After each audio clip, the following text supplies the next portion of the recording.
మనకి సాధారణంగా ఆడవాళ్ళలో కూడా చాలా మంచి ఫ్రెండ్స్ ఉంటారు. ఒకటే ఇద్దరు ఆడవాళ్ళ మధ్యన జరిగిన సంఘటన గురించి ఈ రోజున మాట్లాడుకుందాం. చిత్తూరు జిల్లాలో ఊరికి చివరగా ఉన్న ఒక విలేజ్ దగ్గర ఒక చిన్న సంఘటన జరిగింది. చిన్నదేం కాదులేండి, పెద్ద సంఘటనే. ఎందుకంటే ప్రాణాలు తీసుకునేదాకా కూడా వచ్చింది. వాళ్ళిద్దరూ పక్కపక్క ఇళ్ళు ఉంటారు, మంచి స్నేహితులు అంటే ఇద్దరు ఆడవాళ్ళు కూడా. అయితే సరోజ, నదియా వాళ్ళిద్దరు పేర్లు. అయితే సరోజకి ఇద్దరు కొడుకులు, ఒక కూతురు ఉన్నారంట. అంటే పిల్లలు అని అంటే చిన్నపిల్లలు కాదు, పెళ్ళిడికి వచ్చిన వయసు పిల్లలు ఉన్నారు. అంటే ఈ నదియా అనే ఆవిడకి కూడా ఒక కూతురు ఉందంట. ఆ అమ్మాయికి కూడా పెళ్ళిడికి వచ్చిన అమ్మాయి. అయిన తర్వాత వీళ్ళిద్దరూ రోజు తాగడం మొదలుపెట్టారు. వీళ్ళిద్దరూ రోజు తాగుతూ ఉంటారంట. వాళ్ళకి తాగే అలవాటు ఉంది.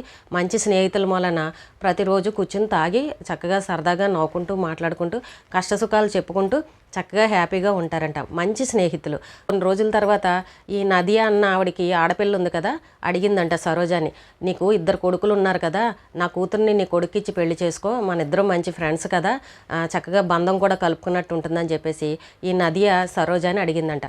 అడిగేసరికి ఆమె మాట దాటేసిందంట. ఎంతైనా స్నేహితురాలు కదా, గమ్ముని కాదు అని చెప్పలేము, ఇష్టం లేదని చెప్పలేము. ఏంటి కారణం అని అంటే ఇద్దరి మధ్యన క్యాస్ట్లు వేరంట, కులాలు వేరున్నాయి. మంచి స్నేహితులే కానీ మాట్లాడుకోవడం వరకు కూడా వాళ్ళ మధ్య బాగానే బంధం ఉంది. కానీ పెళ్లి దగ్గరికి వచ్చేసరికి మాత్రం వాళ్ళ కూతురికి వీళ్ళ కొడుకుని ఇవ్వడం ఈ సరోజాకి ఇష్టం లేదు. అయితే చాలాసార్లు అడిగిందంట. అడిగితే ఈ సరోజ ఒప్పుకోలేదంట. అంటే మొహం మీదే మీ క్యాస్ట్ వేరని చెప్తే ఫీల్ అవుతుందని చెప్పేసి చెప్పలేదంట.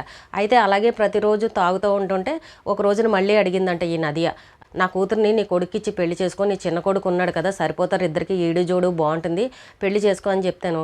ఇంకా అప్పుడు బయట పెట్టిందంట ఈ సరోజ, మీ కులం ఏంటి, నా కులం ఏంటి, మీకు మాకు ఎక్కడ సెట్ అవుతుంది, మన ఇద్దరం అంటే స్నేహితులం కాబట్టి పక్కపక్కన ఉన్నాం కాబట్టి మాట్లాడుకొని సరదాగా ఇంతవరకే ఉంటాము, బాగుంటాము అంతవరకే, అంతేగాని కుటుంబాలు పెళ్ళిళ్ళ దాకా వెళ్ళి బంధాలు కలుపుకోవాలంటే కుదరదు, మా బంధువులు ఏమనుకుంటారు, మా ఇంట్లో ఒప్పుకోరు, అయినా కూడా మాకు ఇష్టం లేదు, మీ కులం వేరని చెప్పేసి ఈ సరోజ చెప్పిందంట. అది మనసులో పెట్టుకుని నదియా చాలా కోపంగా ఉందంట. ఉండి ఇంక ఇన్ని రోజులు చెప్పకుండా దాటేసేసరికి ఈవేళ సడన్గా చెప్పేసరికి ఈ నదియా విపరీతమైన కోపం పెంచుకుంది. అందులోనూ ఇద్దరు కూడా ఫుల్గా తాగున్నారు. ఆ బాటిల్స్ తెచ్చుకున్న ప్లాస్టిక్ కవర్ ఉంటుంది కదా, ఆ కవర్ను తీసి ఆ తాగిన మొత్తలో ఉన్న ఈ నదియా వెళ్ళి ఆ సరోజ అన్న ఆవిడ మీద ఆ కవరు మెడకు చుట్టేసి ఊపిరాడకుండా చేసి చంపేసింది. అసలు ఏమీ తెలియనట్టు సైలెంట్గా ఊరుకుంది. వాళ్ళ ఇంట్లో వాళ్ళకి వాళ్ళ పిల్లలకి తాగింది ఇలా పడిపోయింది అని అంటే వాళ్ళందరూ అనుకున్నారు హార్ట్ అటాక్ వచ్చి పడిపోయిందేమోలే, ఇంక ఇది సహజ మరణమేలే, తాగింది కదా అందువల్ల ఏదో అయ్యిందని చెప్పేసి ఇంకా వాళ్ళు ఏ హాస్పిటల్కి ఏమీ తీసుకువెళ్ళకుండా ఇంకా చనిపోయింది కదా అని చెప్పేసి వాళ్ళు అంత్యక్రియలు చేసుకున్నారు. ఆ అంత్యక్రియల్లో కూడా ఈమె ఫ్రెండ్ కదా, మరి ఎంతైనా కూడా చాలా దోస్తులు, జిగిలి దోస్తులు చాలా కాలంగా ఇద్దరు కలిసి తాగుతూ ఉండేవారు. ఇంకా అంత్యక్రియల్లో పాల్గొనడము, వీళ్ళ ఇంటికి వచ్చి ఆ పనులు ఈ పనులు చేయడం, వాళ్ళందరికీ సాయం చేయడం, బంధువులతో మాట్లాడడం, ఇంక అందరితో కలిసిపోయి చక్కగా ఉంది. అయితే ఎక్కడా కూడా నేను చంపేశానని ఆమె ఎందుకు బయటపడుతుంది చెప్పండి. తాగిన రోజున, చంపేసిన రోజున కవరు మెడక వేసి ఊపిరాడకుండా చేసి చంపేయడం ఒక కుర్రాడు చూశాడు. అక్కడ పక్కనున్న ఒక కుర్రాడు వీళ్ళిద్దరినీ చూసేసరికి, కానీ మరి ఆ అబ్బాయి బయట పెట్టాలి కదా, ఏమీ మాట్లాడకుండా సైలెంట్గా ఉన్నాడు. అంటే మరి ఆ అబ్బాయి భయపడ్డాడో ఎందుకో మొత్తానికి ఏదీ చెప్పలేదు. అంత్యక్రియలు అయిపోయిన తర్వాత ఆ అబ్బాయి వచ్చి ఈ సరోజ కొడుకులకి చెప్పాడు, మీ అమ్మ ఊరికనే ఏమీ చనిపోలేదు, ఈ నదియే వచ్చి మీ అమ్మ మీద మొహం మీద కవర్ వేసి ఊపిరాడకుండా చేసి చంపేసింది, ఆ రోజు నేను కళ్ళారా చూశాను, ఈవేళ ఏమీ ఎరగనట్టు వచ్చి అంత్యక్రియల్లో పాల్గొంది, మీ ఇంట్లో ఏమీ తెలియనట్టు వచ్చి మీ అందరితో చక్కగా మాట్లాడి పనులన్నీ చేసేస్తుంది, మీ అమ్మ సాధారణంగా చనిపోలేదు, ఎన్ని రోజులుగా తాగుతుంది చనిపోయింది, ఆ రోజు ఎందుకు చనిపోయింది, ఆ చూసిన అబ్బాయి వచ్చి కొడుకులకు చెప్పాడు. వెంటనే కొడుకులు వెళ్ళి పోలీస్ కంప్లైంట్ ఇచ్చారు. ఆవిడ చనిపోయి అంత్యక్రియలు అయిన 3వ రోజునే నదియాని వచ్చి పోలీసులు పట్టుకున్నారు.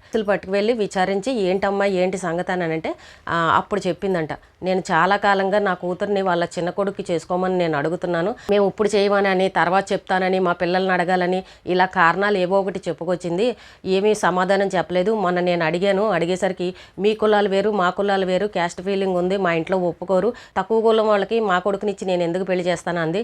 ఇంకా నాకు కోపం వచ్చింది, అందుకే అక్కడ ఉన్న కవర్ తీసి ఊపిరాడకుండా చంపేశానని చెప్పేసి ఈ నదియా అన్న ఆవిడ ఒప్పుకుంది. అంటే చూసారండి, తాగిన మైకంలో ఆవేశంలో ఆవిడని చంపేసింది. వీళ్ళ కూతుర్ని చేసుకోలేదని అన్న కక్షతోటి వాళ్ళిద్దరి మధ్యన ఉన్న ఒక మంచి స్నేహాన్ని ఈ రకంగా చేసింది.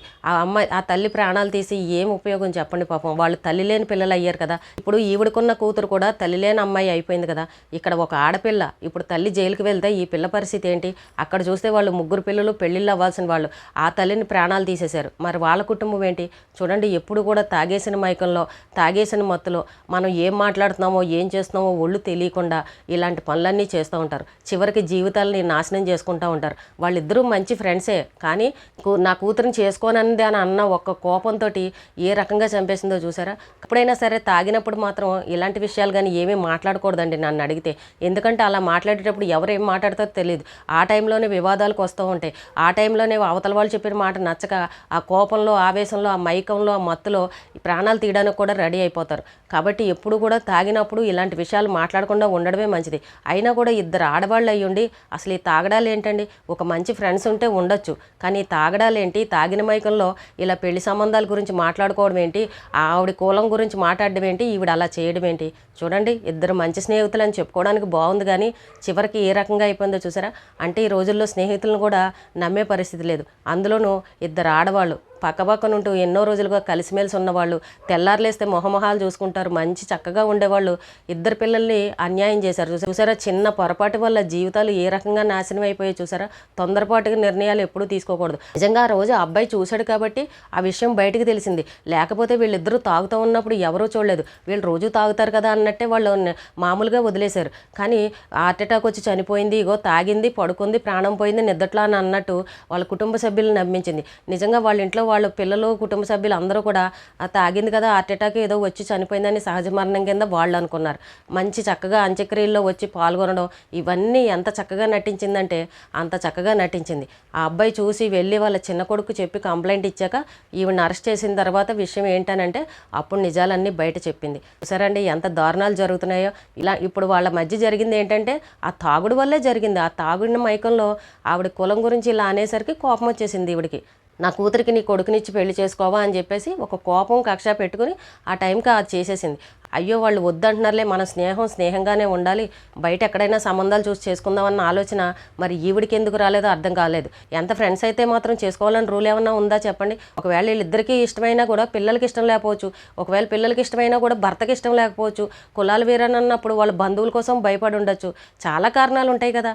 అలాంటప్పుడు ఈవిడ ఒక్కతే చేయనంటుందనని ఈవిడ మీద కక్ష పెట్టుకుని ఈ రకంగా ప్రాణాలు తీయడం ఎంతవరకు కరెక్ట్ చెప్పండి. చూడండి, కొంతమంది దురుద్దేశంతో ఇలాంటి వాళ్ళు కూడా ఉంటూ ఉంటారు. కాబట్టి చాలా జాగ్రత్తగా ఉండాలి.